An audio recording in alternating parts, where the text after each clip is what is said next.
We go now to the devastation left behind by Hurricane Milton in Florida. Following Hurricane Helene, President Biden today visiting to see that damage firsthand.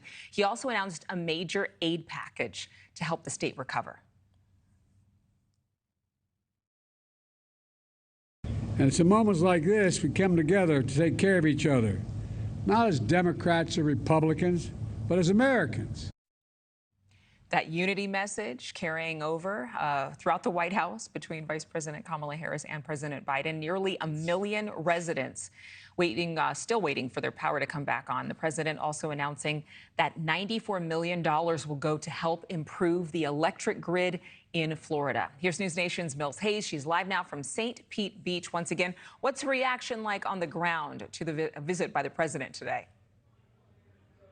Hey, Adrienne, it's definitely mixed. There's some people who are grateful that he's here. There's other people who say it is a little bit too late. But here where I'm at, this is the downtown area of St. Pete Beach, just steps away from where President Biden actually visited. And you can see just how bad the damage is around me. This is really the downtown shopping center. Multiple businesses all right here, but have since been closed because of Hurricane Helene and Hurricane Milton. And a lot of the business owners I spoke with tell me that this is devastating. They haven't been able to actually be in business for weeks now. Many of them put their life savings into these businesses. I spoke with one owner of a salon there here on Corey Avenue. She had so much flood water they had to rip out that wall right there, and they're slowly rebuilding because it has been such a long process right now. And she tells me that this is really just a situation that no one could have expected.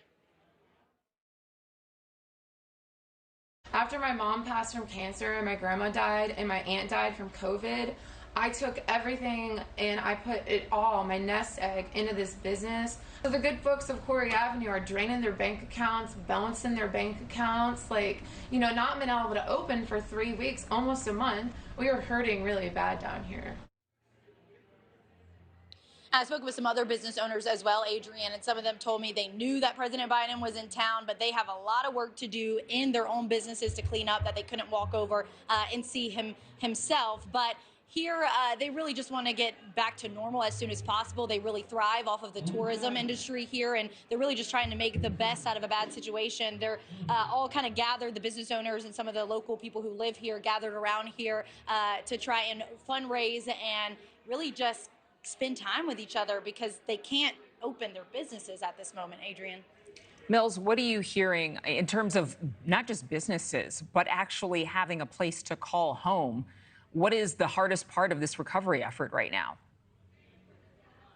For sure. Well, a lot of the people that I spoke with that their homes were damaged, they have other places to stay, thankfully. They have friends and family who live a little bit further inland or in different states that they were able to go and stay with. And so thankfully there are places that people can go. Now, it is also those mobile home communities as well that are hit hard, especially in situations like this. And so some people definitely without their homes right now. And that is something that the state of Florida, they have multiple shelters that are set up throughout this area as well. And these are just people who simply cannot go home, and they're waiting for either their insurance to come through or they're waiting for some kind of assistance from either the state or federal government at this moment. Adrienne. All right, Mills Hayes live for us in St. Pete Beach. Thank you very much.